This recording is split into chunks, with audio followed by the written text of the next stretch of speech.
The Great Train Robbery of 1963. It was the night of August 8, 1963, when a group of 15 criminals carried out one of the most daring heists in British history. Their target? A Royal Mail train travelling from Glasgow to London, carrying millions of pounds in cash. This was no ordinary robbery, it was planned with military precision. The perfect plan. The gang, led by Bruce Reynolds, had spent months preparing. They knew the train's schedule, the security weaknesses, and the exact location where they would strike.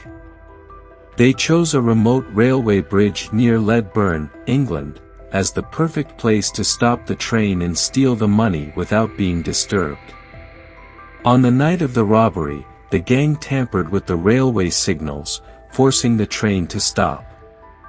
The heist. At 3:15 a.m., the train came to a halt. The criminals, wearing masks and armed with iron bars, stormed the engine room. They overpowered the train's driver, Jack Mills, and forced him to move the train a little further down the track, away from public view. Then, they broke into the high-value package coach, where postal workers stored bags full of cash. In just 30 minutes, the gang stole £2.6 million, worth over £50 million today. The hideout and the mistake. After the heist, the gang escaped to Leatherslade Farm, a remote hideout. They celebrated their success, thinking they had committed the perfect crime. But they made one critical mistake: they left fingerprints all over the farm. The police hunt and capture. When police found the hideout, they collected fingerprints and launched a massive investigation. One by one, the gang members were caught and sentenced to long prison terms.